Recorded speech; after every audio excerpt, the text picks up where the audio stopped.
perpetuam corda fiderum, et tuiam origine sine nascende, emite spiritum tuum et creabuntur. Oremos Deus que corda fiderum, Santo Spiritus, illustrazione del Cristi, da nobis genialem Spiritu recta sapere Deus sempre consolazione gaudere per Christum Dominum nostrum. Ave Maria, gratia plena Dominus tecum, benedicta tui mulieribus et benedictus fructus ventris tui, Iesus.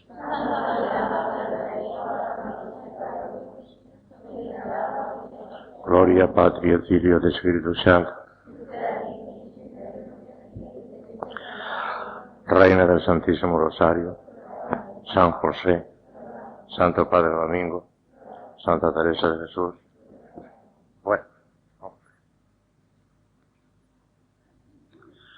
continuando en esa doctrina de la perfección cristiana en torno a la caridad, bueno, la nueva proposición que les voy a explicar esta tarde dice así: todos los cristianos, fíjense, todos los cristianos están obligados a aspirar a la perfección cristiana. Realmente esto ya está dicho cuando dijimos que la perfección consiste en no partir del primer mandamiento. Y como el primer mandamiento obliga a todos los cristianos, pues ya está. Pero vamos a concretar un poco más las cosas para ver cómo se peca si no se cumple en que.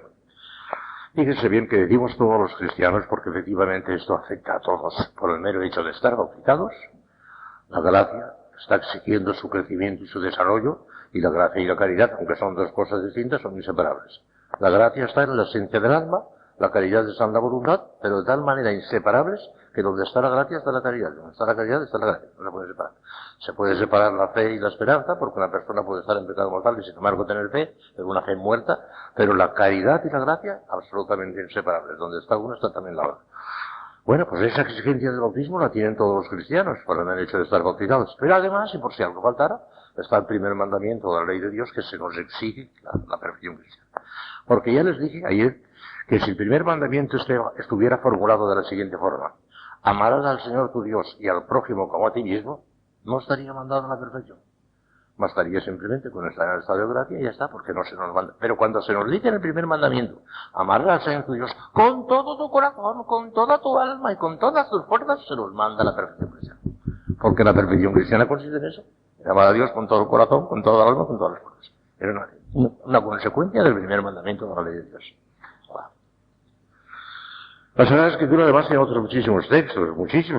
Los apóstoles insisten en el mandamiento de su divino Maestro. San Pablo dice que Dios nos ha elegido en Cristo para que fuésemos santos e inmaculados ante Él por la caridad. Que es preciso que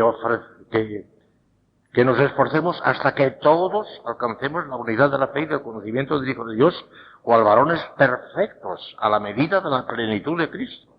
Ya que la voluntad de Dios es que nos santifiquemos. La voluntad de Dios es vuestra santificación. San Pedro quiere que seamos santos en todo, a imitación de Dios, que es santo. Sed santos en todo, porque escrito está: sed santos porque santo soy yo. Y el vidente del Apocalipsis, San Juan en el Apocalipsis, quiere que nadie se considere tan perfecto que no deba serlo más. El justo, justifíquese más. Y el santo, santifique más. Está clarísimo, no solamente por el primer mandamiento, sino por una multitud de textos. En el Antiguo Testamento ya, pero sobre todo en el Nuevo, ya está. Luego el magisterio de la Iglesia, los santos padres, todos. El Concilio Vaticano II tiene unos textos como nunca tan claramente lo había dicho. Ese llamamiento universal a la santidad, la Iglesia nunca, en los 20 siglos de existencia, nunca lo había dicho de una manera tan clara como en el Concilio Vaticano II. El Padre entero se hubiera vuelto de alegría. Porque él que insistió tantísimo en que la santidad era para todos, para los seglares también, el Padre entero. El Concilio Vaticano, fíjense por ejemplo este texto del Concilio Vaticano II. Es pues completamente claro que todos los fieles de cualquier estado o condición están llamados a la plenitud de la vida cristiana y a la perfección de la caridad. Y esta santidad suscita un nivel de vida más humano incluso en la sociedad terrena. En el logro de esta perfección empeñen los fieles todos las fuerzas recibidas según la medida de la relación de Cristo. Concilio Vaticano II. Insistiendo en eso. Otro texto del Concilio Vaticano. Quedan pues invitados y aún obligados todos los fieles cristianos a buscar insistentemente la santidad y la perfección dentro del propio Estado, cada uno suyo, cada uno dentro de su propio Estado. Estén todos atentos a encauzar rectamente sus afectos, no sea que el uso de las cosas del mundo y un apego a las riquezas, contrario al espíritu de pobreza evangélica, les impida la prosecución de la caridad perfecta. Acordándose de la advertencia del apóstol, los que usan de este mundo no se detengan en eso, porque los atractivos de este mundo pasan. Y todavía otro texto del Concilio Vaticano II. Todos los fieles, de cualquier condición y estado, fortalecidos con tantos y tan poderosos medios de salvación, como son, por ejemplo, los sacramentos, la Iglesia, etcétera, etcétera, son llamados por el Señor, cada uno por su camino, a la perfección de aquella santidad con la que es perfecto el Padre Celestial. Ya lo digo también nuestros señores, sed perfectos como mi Padre Celestial es perfecto, a menos que nos ponen por modelo la santidad infinita. No podremos llegar nunca a eso, pero sí, ese es el gran modelo. Todos los cristianos de... Bueno, si para los cristianos cualquiera, por el mero hecho del bautizo, tiene esta obligación sacratísima, calculen ustedes para el sacerdote, en virtud del consejo de consagración sacerdotal, que tiene que ser otro Cristo, la sal de la tierra y la luz del mundo. Y para el religioso o la religiosa, que por una vocación especialísima se ha comprometido a la guarda perfecta de los consejos evangélicos para mayor incremento de la caridad. Los consejos son secundarios, pero hay que cumplirlos de tal manera que precisamente porque se ha comprometido en virtud de un estado y una profesión religiosa, para ella esos consejos se convierten en preceptos, porque tiene obligación de cumplirlos. Para ella ya no es un consejo. Es un consejo para el seglar que no tiene obligación de meterse fraile. Pero para el que ya se ha metido en la vida religiosa, para él ya no es un consejo. Precisamente porque los ha aceptado voluntariamente por una profesión, se convierten en preceptos. Tiene que cumplir también los consejos, que para él son concretos. Pero siempre serán consejos, siempre serán por debajo de la caridad. Y siempre serán para reforzar la caridad. Tienen por objeto reforzar la caridad, ¿no? Además ya saben ustedes que la única virtud que tiene finalidad final, pues, valga la redundancia, es la caridad. La única que está orientada a Dios como fin último, la caridad. La única que está orientada al premio esencial de la gloria, al incremento de la misión material, la caridad. Ni la fe ni la esperanza ni las otras virtudes. La única que tiene relación al grado de intensidad de misión material, la caridad. La reina de todas las virtudes con una diferencia enorme sobre todas las demás. Pero claro, eso parece que nos plantea enseguida otro problema muy importante. Si estamos obligados a aspirar a la perfección cristiana, luego parece que estamos obligados a hacer lo posible para ir practicando en cada caso el mayor bien posible, o sea, la práctica de lo más perfecto. ¿Estamos obligados a hacer lo más perfecto en cada momento de nuestra vida? Porque si estamos obligados a atender a la cumbre de la santidad por la perfección de la caridad, estamos obligados a lo más perfecto, a hacer lo más perfecto. No nos podemos conformar con lo menos perfecto, tiene que ser lo más perfecto. No. Aquí hay que hacer unas cuantas advertencias muy bonitas y muy interesantes, muy prácticas y muy consoladoras, porque algunas se podrían incluso casi desesperar. Si les explican esto mal explicado, les podrían desesperar. Por de pronto adelanto ya, que no se nos ocurra nunca en la vida hacer voto de hacer lo más perfecto, que no se nos ocurra. Es una gran locura y una gran imprudencia. Lo hizo Santa Teresa y le pesó. Tanto le pesó que el padre Báñez, uno de sus más grandes confesores, el padre Domingo Báñez, le rebajó ese voto que había hecho de hacer siempre lo más perfecto a dos o tres puntitos concretos, porque se ahogaba. Santa Teresa se ahogaba, a cada momento decía, podría hacer algo más perfecto. No puede ser eso, no lo hagan nunca en la vida. Y si hay algún confesor, me atrevo a decir eso, yo no sé nada en absoluto, hablo en pura teoría, no sé, créanme que no lo estoy disimulando, no sé nada de nada. Pero si algún confesor o algún director espiritual, alguno de ustedes, les hubiera aconsejado, o por lo menos permitido hacer el voto de lo más perfecto, díganle de mi parte que es una imprudente. Díganselo de mi parte. Yo digo que estoy hablando en teoría, yo no sé absolutamente nada, y no estoy disimulando, ¿para qué disimular? No. Pero es que hay gente imprudente, Sí, pero lo más perfecto. A Santa Teresa le pesó. Cualquiera de nosotros que somos mequetrefes delante de Santa Teresa, vamos a hacer este patrón. Tiendan a lo más perfecto. Tiendan con toda el alma a lo más perfecto. Traten de hacer lo más perfecto. Tiendan con toda el alma, pero sin voto. Conserven la libertad de espíritu. Respiren. Que puedan respirar. Que no se ahoguen. Tiendan a lo más perfecto. Tienen que tender a lo más perfecto. No tenderían a la perfección si no tendieran a lo más perfecto. Porque la perfección se alcanza por los datos más intensos, ya lo hemos dicho muchas veces. De manera que la tendencia a lo más perfecto, claro está que sí, que la tienen que mantener y tienen que insistir en ella, tendencia, pero sin voto, para no ahogarse, para poder respirar. ¿Qué pasaría si una persona, pudiendo hacer una cosa mejor en este momento concreto, hace una cosa buena pero menos buena que la otra. ¿Peca? ¿No peca? ¿En qué clase que peca? ¿Qué pasa aquí? Aquí hay muchas cosas que decir. Imagínense una persona, vamos a poner un caso, podríamos poner 5.000 casos, pero vamos a poner un caso. Una persona está, por ejemplo, haciendo oración y está cómodamente sentada, que no tiene por qué no estarlo, que no es ningún pecado estar sentado y hacer oración. Pero de pronto, instintivamente, nos dice, oye, sería mejor que pusiera las rodillas y hasta con los brazos en cruz. Estando sola, por ejemplo, porque no me hagan nunca payasadas. Cosas espectaculares delante de las demás no las hagan nunca. Pero están completamente solas, por ejemplo, y digo, pues de rodillas y en cruz, parece que sería mejor. Porque regalo y oración, dice Santa Teresa, lo acabo de leer en Santa Teresa, regalo y oración no se compadecen. La mortificación añadida a la oración la completa de una manera maravillosa. Regalo y oración, o sea, comodidad y oración no se compadecen. Para que no cabe la menor duda que es mejor hacer oración de rodillas y los brazos extendidos que hacerla sentada. Pero si por lo que sea no se pone de rodillas ni extiende los brazos, sino que continúa sentada, peca, no se puede. Hay que decir, aquí vamos a hacer unas cuantas precisiones para que vean lo que pasa ahí. Si en ese momento concreto se le presenta una cosa mejor y por negligencia, fíjense bien, por negligencia, por pereza, por comodidad, porque no me da la gana, no se pone de rodillas ni extiende los brazos, por lo menos comete un pecado venial de negligencia, de pereza, de falta de caridad para consigo mismo, porque dejar de hacer una cosa mejor que la beneficiaría a ella es una falta de caridad para consigo mismo, hace una falta de caridad para consigo mismo. Y la negligencia, la pereza, la falta de caridad para consigo mismo es pecado venial. Pecado mortal jamás, porque está haciendo una cosa buena. Y estaba haciendo una cosa buena, lo que pasa es que deja de hacer otra que es mejor. Por consiguiente, pecado mortal de ninguna manera, no pierde la gracia. Pero pecado venial, sí, claro, que dentro del pecado venial hay muchísimas categorías. Hay pecaditos venialitos muy pequeñitos, otros más grandes, otros mayores. Dentro de la categoría de venial hay mucho. Y eso quizás sea, quizá el mínimo. Pero pecado venial de negligencia. Fíjese bien, no por el hecho de que ha resistido porque no ha hecho el acto mejor, sino porque ha habido una resistencia por negligencia, por pereza, por falta de caridad. Y dándose cuenta. Porque sin darse cuenta no puede ser ni pecado venial jamás. Lo que hagamos sin darnos cuenta ni pecado venial jamás. Hace falta advertencia perfecta, consentimiento perfecto, aún para el pecado venial. La diferencia entre el venial y mortal es que el pecado mortal tiene materia grave y el pecado venial tiene materia leve. Pero la advertencia y el consentimiento son necesarios para los dos, si no, no hay pecado, ni venial siquiera. Pero si dándose perfecta cuenta estoy haciendo una negligencia, hombre, no me esfuerzo nada, no, hace un pecado venial. Pequeñito, pero pecado venial. Entonces, otros dicen que no hay ahí pecado venial, sino imperfección. Vamos a ver el concepto de imperfección, que esto tiene muchísima importancia. Tiene mucha importancia esto.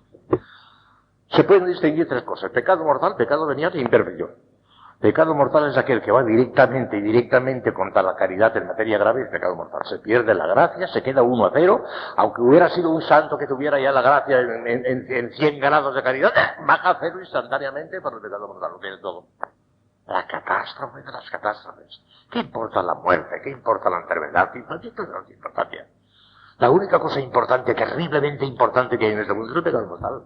La gran catástrofe, la única. Una guerra mundial, una bomba atómica, son bobadas. ¿Qué importancia eso? Ante un pecado mortal. Catástrofe también. Eso sí. Bueno, ¿pecado venial qué es? Pecado venial es aquello que no va directamente contra la caridad en materia grave, sino solamente en materia leve. Ahora nos hacemos un daño muy grande. Porque en ese momento que estamos cometiendo un pecado venial es una parada en la vida espiritual, una parada en seco, y no solamente en seco, sino que de alguna manera estamos haciendo un rodeo. Y desde luego ese ya tendrá un castigo más o menos grave según el grado de pecado venial, que dentro del pecado venial hay muchos grados, como os acabo de decir, pero el pecado venial ya es una Miren ustedes, es peor el pecado venial que una guerra mundial. Es venial, que una guerra mundial. Sí, es que en la guerra mundial se cometen muchísimos pecados, sí. Pero considerando como catástrofe humana, no se puede comparar con un pecado venial. El pecado venial es peor, algo terrible. Pero claro, no se puede comparar con el mortal, porque este no nos quita la gracia. Y si nuestro termómetro estaba marcando 100 grados, por muchos pecados veniales que cometamos, ya lo dije ayer, nunca bajará a 99, nunca. Puede bajar a 0 por el pecado mortal, pero a 99 por el pecado venial jamás. Lo que ya tenemos adquirido queda. Esa es para siempre, ese queda apuntado en el libro de San Pedro y eso no se borra nunca, no baja nunca. ¿Y la imperfección qué es la imperfección? La imperfección es distinta del pecado mortal, desde luego, y del pecado venial también. ¿Por qué? Porque la imperfección es un acto bueno, pero menos bueno de lo que podría ser. Pero está en la línea del bien, no en la línea del mal. Rezar, por ejemplo, con un fervor como de 10, en vez de rezar con un fervor como de 15, es una imperfección con relación a estos 15. Pero es un acto bueno, pero no me voy a decirme que rezando con 10 grados está pecando de negar. Está haciendo una cosa buena, pero menos buena de lo que podría ser y por eso es imperfecta. La imperfección está en la línea del bien. Es un acto bueno. Es un acto meritorio. Es un acto que tendrá recompensa. La imperfección tendrá recompensa, pero completamente secundaria y accidental. Jamás en orden a la visión beatífica, jamás. Porque es un acto flojo, es un acto remiso, por consiguiente sí. Como está en la línea del bien, porque es una cosa buena, tendrá su recompensa. Pero calderilla completamente. Jamás tendrá ni plata ni oro, jamás. Calderilla. La imperfección es una cosa buena, fíjense bien. Casi siempre suele decir lo contrario, no es mala, es buena, pero menos buena de lo que podría ser y por consiguiente, por eso es imperfecta, porque es menos buena de lo que podría ser. Pues él es un parrafito que aquí está con una claridad enorme y hasta con ejemplos y todo para que vean claramente esta doctrina que es muy importante y todavía sacaré alguna consecuencia más. En teoría, porque hay que no admite la imperfección. Hay teólogos que no admiten la imperfección, son pecados veniales. Todo lo que se hace menos bueno de lo que se podría hacer en este caso, y que no, pecado venial. No admite la imperfección. Me parece que están equivocados. Un buen sector de la escuela tomista, la mejor, el padre Carrego Garancho, por ejemplo, el padre Filipón, yo soy un pobre hombre al lado suyo, pero de eso digo yo también, estamos completamente convencidos de que la imperfección es distinta del pecado venial. Son dos cosas distintas, pero algunos dicen que no, que toda imperfección es pecado venial, ¿no? Más o menos pequeñito, pero pecado venial, no, yo creo que no. Digo yo. En teoría, nos parece, no sé si no hay en plural, soy yo. En teoría nos parece que no se puede negar cierta diferencia entre el pecado venial y la imperfección, aún positiva. Si poseyendo, por ejemplo, el hábito de la caridad, con una intensidad de 30 grados, hacemos un acto de solo 20 grados de intensidad, hemos obrado remisamente y hemos cometido por lo mismo una imperfección, pero no es lícito decir que hemos cometido un pecado venial. El pecado venial es malo, está en la línea del mal. Y el acto por nosotros realizado es bueno, está en la línea del bien, siquiera lo sea, menos de lo que hubiera podido ser. Ni vale decir que estamos obligados a practicar lo que nunca aparece ante nosotros como más perfecto, y que por consiguiente, dejándolo de hacer, o practicando lo menos perfecto sin motivo razonable, deja de ser bueno para nosotros. No. En este caso, junto con la imperfección procedente del acto menos perfecto, podrá haber un pecado venial de imprudencia, de pereza, de falta de caridad para consigo mismo, lo que les decía hace un momento. Pero el acto bueno imperfecto no deja de ser bueno aunque sea imperfecto. Cuando rezamos el rosario u otra oración voluntaria, estamos realizando una buena acción, aunque acaso vaya acompañada de pecados veniales procedentes de distracciones voluntarias. Porque si son involuntarias no es ni siquiera pecado venial. Es flaqueza humana, no es la flaqueza humana no es pecado, es flaqueza humana. Pero si es una distracción voluntaria, es una irreverencia, y estamos cometiendo un pecado venial. Pero por eso el rosario queda de tal manera que es una cosa mala, que va a ser mala, es una cosa buena, pero que se ha juntado ahí una cosita imperfecta, claro, pero sigue siendo un rosario bueno. De lo contrario, habría que decir que el pecado venial sobreveniente corrompe totalmente la obra buena haciéndola mala. En cuyo caso sería mejor no rezar, ya que se trata de oraciones voluntarias, que rezar imperfectamente, lo cual parece absurdo. Más vale rezar, aunque sea imperfectamente, que no rezar. Claro. Porque rezando imperfectamente se hace una cosa buena, pero menos buena. Pero es buena. No rezar no se hace nada. Mucho peor. Está clarísimo. Yo no sé cómo no admiten la imperfección, pero hay teólogos y teotomistas también, no admiten la imperfección. Dicen que son pecados veniales. Bueno, hay más que hablar. Son pecados veniales. Yo creo. Hay imperfecciones que no son pecados veniales. No hay que confundir lo que es menos bueno en sí con lo que es malo en sí. Ni tampoco lo que es menos bueno para nosotros con lo que es malo para nosotros. El bien menor no es un mal, como el mal menor no es un bien. No se deben confundir el bien y el mal, ni tampoco los preceptos y consejos. Claro, a mí me parece esto evidentísimo, clarísimo. Sin embargo, de todo esto, en la práctica, cuidado, que parece que esto es autorizar las imperfecciones. Ya verán ustedes ahora el palo que voy a dar. No se autorizan las imperfecciones, ni mucho menos. Lo que pasa es que hay que distinguir y hay que precisar las cosas, y no se les ha quedado ni por parte de más ni por parte de menos. Hay que decir las cosas como son. Sin embargo, en todo esto, en la práctica, será muy difícil decir dónde termina la menor generosidad y dónde empieza la negligencia y la pereza y por consiguiente el pecado venial. En la mayoría de los casos habrá de hecho verdadera negligencia, verdadera imprudencia, verdadera pereza y verdadera falta de caridad para consigo mismo y por consiguiente verdadero pecado venial. En la mayoría de los casos. Claro, que este pecado venial adyacente no comprometerá la bondad, aunque menor, del acto bueno e imperfecto, pero es algo que se le añade inseparablemente y por lo mismo hay obligación de evitarlo. Pero si desatendiendo esta obligación practicamos no obstante la obra buena e imperfecta, esta obra no dejará de ser buena en cuanto tal, siquiera sea menos buena de lo que pudiera ser y vaya acompañada de ciertos pecados veniales que proceden no de la misma obra, eso sería contradictorio, sino de las malas disposiciones del sujeto. Hay obligación de evitar la imperfección por estos pecados adjuntos, pero no por la imperfección misma, que el suyo no es un mal, sino un bien, aunque menor. ¿Han entendido? Porque si no yo no lo sé explicar mejor. Está clarísimo ahora.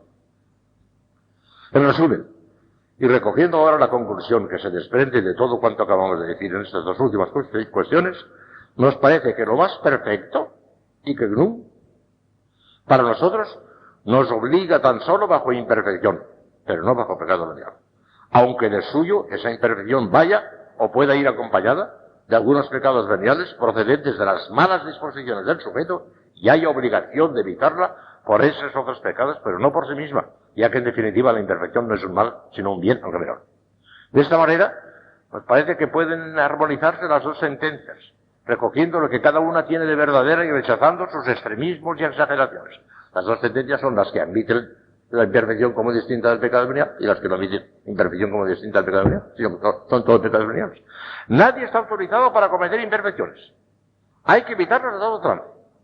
Pero no porque la imperfección sea un mal, que en teoría no lo es, sino porque casi siempre va acompañada de otros males, pecados veniales adjuntos que es obligatorio evitar. Esto está muy claro. Quiero insistir en dos o tres cositas muy importantes. Primera, no se nos ocurra nunca, pero nunca, hacer voto de lo más perfecto. Jamás. Tiendan a lo más perfecto. Tiendan a evitar las imperfecciones.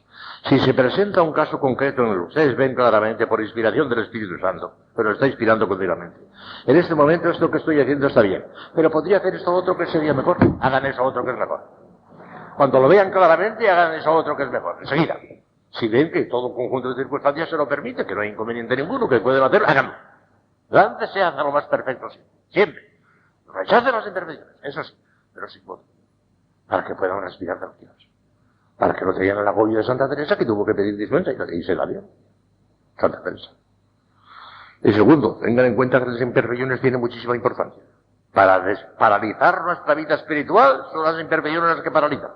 Porque como he dicho, insistiré 100 veces, la única virtud que tiene orientación a la visión beatífica es la caridad. Y el acto más intenso de la caridad. Para que el termómetro del grado de visión beatífica suba un grado, tenemos que hacer un acto más intenso. Si hacemos 50.000 actos menos intensos, cada uno de esos 50.000 actos tendrá recompensa, pero calderilla.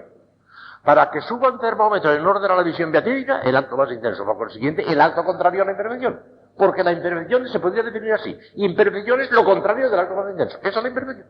Esa es la definición. Lo contrario del acto más intenso es la imperfección. Y como si en el acto más intenso no subiera jamás el termómetro un grado más, vean ustedes el daño tan terrible que nos puede hacer la imperfección. La imperfección es la que está paralizando nuestra vida. Si muchísimas veces no cometemos ni pecados veniales. Santa Teresa llegó un momento que casi no se la podía absolver. Porque no se acusaba más que de imperfecciones, y la imperfección, el que crea como yo, que no es pecado venial, no se puede absolver. Si una persona me dice nada más, he amado a Dios menos de lo que debía amarle, no la puedo absolver. Porque para mí eso no es pecado venial. Es una imperfección. Y empieza en la línea del bien. Por consiguiente hay que tener cuidado, que lo que paraliza nuestra vida espiritual son las imperfecciones, porque nos impiden el acto más perfecto. Y como ya digo, todo el día y toda la noche no podemos estar en el acto más perfecto porque eso no es posible. Porque eso solamente será posible en el cielo. El primer mandamiento solo lo cumpliremos bien en el cielo, ya lo he dicho muchas veces también. En este mundo no es posible. Pues al menos, hijas mías, ensayemos 5 minutos al día, como ya les he dicho, que tiene una importancia tremenda esto. 5 minutos de santidad, 5 minutos de intensidad, no apretando los puños, que ya les he dicho en qué consiste la intensidad, afinando los motivos, señor Portísalo. Ya no me interesa la santificación por vivirlo, si no me interesa. No me interesa el grado de gloria que hay de tener en el cielo. Lo que me interesa, lo que tengo una sed insaciable es de glorificarte con toda mi alma. Esto es algo intensísimo. Y esto se puede hacer sin apretar los puños. Los actos que yo les dicto en esa oración de esplendidez son todos intensísimos. Intensísimos. Sin apretar los puños. Todo el día no es posible. Pero algún ratito sí. Empecemos por 5 minutos. Que si efectivamente nos vamos santificando, ya llegará un momento en que tendrán que ser 10, que serán 15, que serán 5 horas y por favor un cuartito de hora más, como dijo San Francisco de Borja, un cuartito de hora más, y no le cuesta para nada. Pero al menos 5 minutos al día. Que si no tenemos ni esos 5 minutos al día, estamos todo el día en plena calderilla. En plena calderilla todo el día, hombre. Al menos 5 minutos de plata y de oro, de plata tampoco de oro. 5 minutos de oro al día, por amor de Dios. Es una importancia tremenda. Ya ven ustedes cómo las imperfecciones, que no son pecado, nos pueden paralizar la vida espiritual. San Juan de la Cruz y terminó. Mañana ya empezaremos otra cosa muy bonita. San Juan de la Cruz dice, a mí qué más me da que un pajarito, un ave, dice él, una ave esté atada a una maroma muy fuerte que a un delgado cabello. Si no lo rompe, no volará. Si no lo rompe, no volará.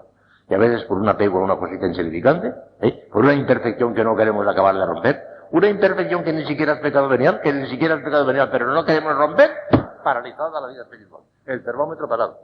Calderilla, montones de calderillas, eso sí, pero nada más. El termómetro parado. Sí, importantísimos. Seguiremos mañana en cosas muy importantes.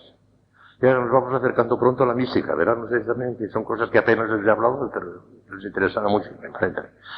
Si el Señor bendice y estas conferencitas, estas charlitas, como quiera ustedes darles, pueden ser muy útiles para ustedes. Si después las oyen varias veces ya, porque después se olvidan y al cabo de 15 días no me acuerdo de nada, ¿no? De cuando en cuando pongan otra vez las cassettes, otros años también, y les puede hacer mucho bien. Yo sé que las de Curazao, las de Utuado y demás, las ponen de cuando en cuando y vuelven a vivir estas cosas. Hagimos que gracias a los omnipotentes Deus, por la iglesia de Cristo, que vive el reino en século seculorum,